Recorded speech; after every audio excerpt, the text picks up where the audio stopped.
Right. As you know, last year we asked groups to consider cash pooling. We did this because our groups overall hold cash, and quite a lot of cash in total, in a number of disparate bank accounts.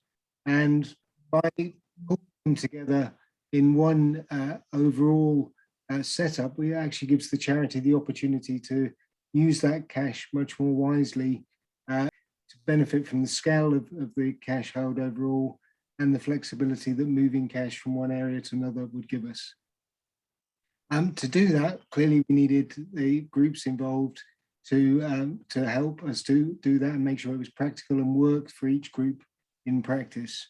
So today, I'm delighted that we've got Carys Redmond with us, who's the program manager who's looking at how we develop cash pooling, and also Heather, Kirk and Clive Harris, who are both volunteers who got involved in the cash pooling project early on, so that we can see how things are going and what the next steps are. So welcome everyone. And Carys, could I ask you, can you give us an update how cash pooling is going, please? Hi Gary, and thanks. It's nice to be able to have this chat. Yeah, cash pooling has been going really well, and we've been so grateful for all the groups that have come on board so far. I'm delighted to say that we've now got over 100 groups that have got cash pool accounts that are open or in the process of opening them. And in those accounts, in totality, there's over £1 million now that has been transferred into the new cash pooling bank accounts. It's been a really great achievement, and we're looking to carry on to do some more with all the groups. Thanks, Carys. Clive and Heather, you've been two volunteers that got involved really early on, and the challenge with these processes is if things are going to have glitches, they'll be early in the process. So could you give me a view of why you wanted to get involved and what your reason for getting involved quite so early is? Maybe if we start with Clive and then Heather to follow. Clive? Well, when it was first introduced, cash pooling, I spoke to our committee, and we decided that we wanted to be up front with everything. It's a lot easier when you're up front with things rather than trying at the tail end or something. You know, if you go for a walk, I always like to be up with the leaders, and then you're in control of everything. And so that's what I told my committee, and they agreed with that. And they asked me to try and describe what cash pooling was. And I told them that it was something like a bicycle wheel.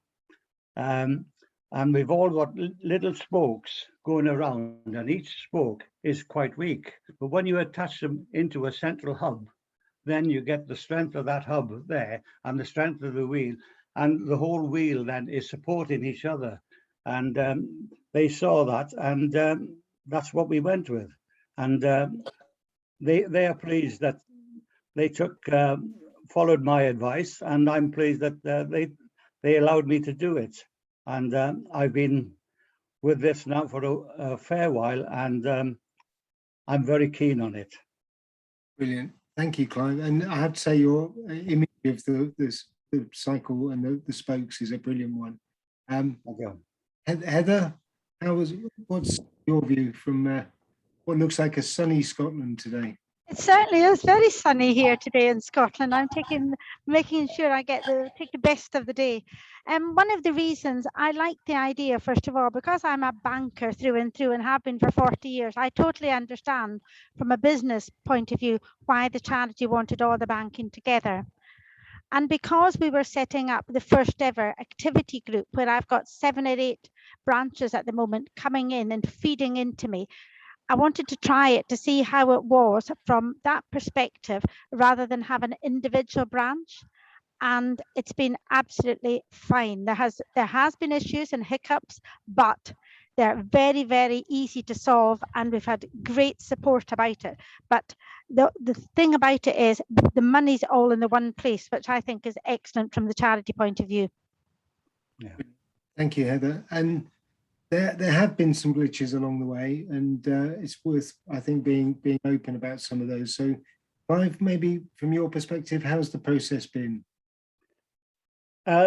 Initially, it was quite a long, drawn-out process, making sure that everybody had access to scanners and to printers and things like that, and getting signatories organised.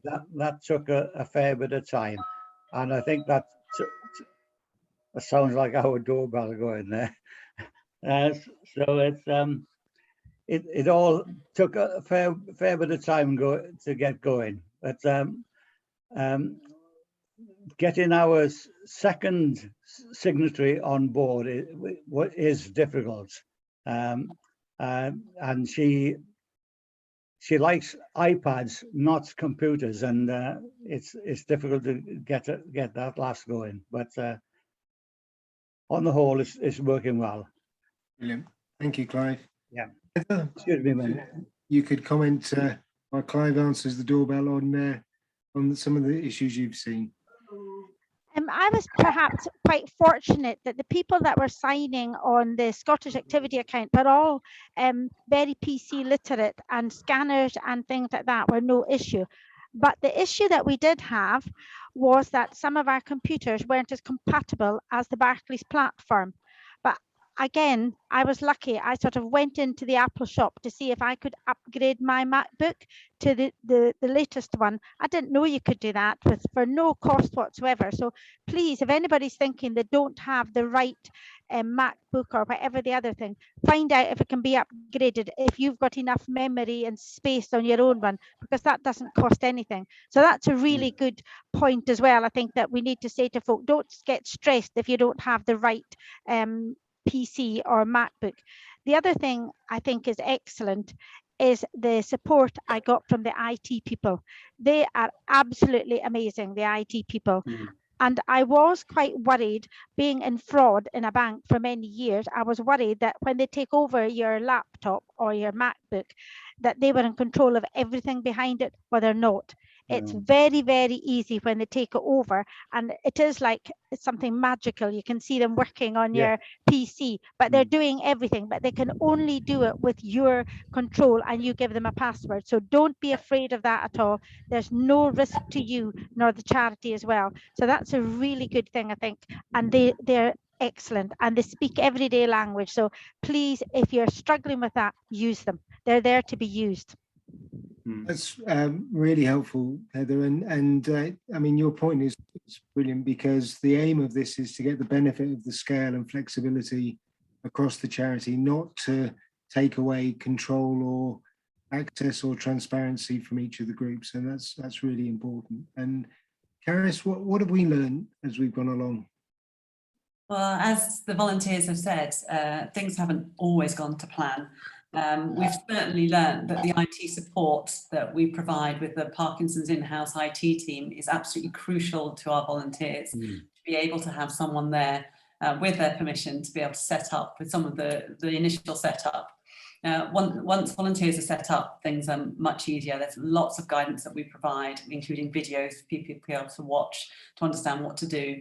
And there's a lot of support that we've got in place with myself and Katie and the team, so that the volunteers can email if they have any questions, and we've also set up peer support forums where they can share information with each other, so that no one feels unsupported in the new world. And particularly when you're learning new aspects of your bank account, or if you haven't been online banking before, we absolutely recognise that you need a lot of support, and we want to be there to support all the volunteers. So that's great. So there's lots of communication there. It's also really important that we get the key messages across around the cash pooling, and because there's quite a lot to take on board. We've talked about the IT side of things, but groups don't necessarily need to have online banking to be able to cash pool, and they can very much open a cash pool account and they have control of their money just as they do now, and you can operate it with a checkbook and a pay-in book in a traditional sense. And so that's something that's really important, that some groups may have misunderstood, because there's been a lot of talk about the IT and the new IT side of online banking. I think it's really important that groups understand some of the benefits, because we recognise that there is work involved in changing your bank account, and there's a time investment in that.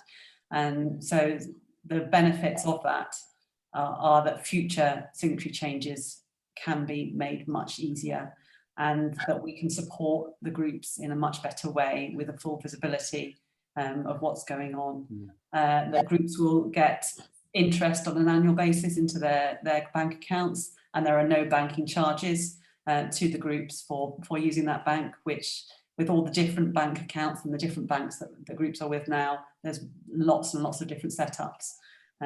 So those are all things that now can be simplified, and people can clearly understand on what basis they might be coming onto this new platform. But there's all the protections there as well. For the traditional bank account, you have your own personal bank account. There is not a mixture of any money. You have full visibility of only your bank account for your particular group. And that's a really important message, that sometimes groups are a little concerned that they may not have that same visibility. And Carys, what's next for the project then? So coming up, more of the same, I hope. We've been working now for 15 months with Barclays on this project to get things up and running really well. But we're working with them always in the background to try and improve the volunteers' experience and the user experience. And we really welcome all the comments that we get from our groups and volunteers that have already got onto the platform, because we can then ensure that we can make things better for any experiences they're finding that are more difficult there.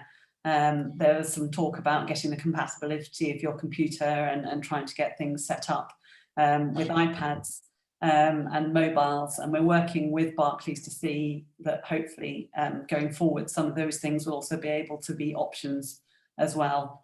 But generally, just to get more groups on board and be able to talk to them about what might work for them, and that if they don't have a Barclays near them, that's also not a problem. You can bank at the post offices, and just get the message out there that there's some positive things for each of the groups here. Brilliant. Thank you, Carys. I mean, just what I would say is thank you very much on our behalf to you and the project team for all the work that's been done to get us to here. And also thank you, Clive and Heather, and all the volunteers that have been involved, all the groups that have taken part in cash pooling. Getting involved early on, is a difficult thing to do, because it means you can see some of the challenges, but we need to make sure that we all collaborate to get the best solution in the end. And I've learned from today that if you're going out for a walk with Clive, you need to accept that he's going to lead the charge and decide what the route, I think, by the sounds of it. Yeah.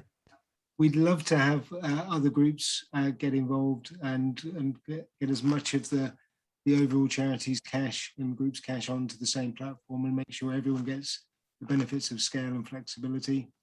It's not mandatory, but as hopefully you can tell from this, we're working hard to make sure that we get as much of the benefits to everyone, and as the minimum number of glitches and challenges, which there always is at the start of a project. And ironing them out has been something that's, I think, happened collaboratively over the last year, which is great to see. And there's benefits for all if we do this right. Thank you very much, everyone.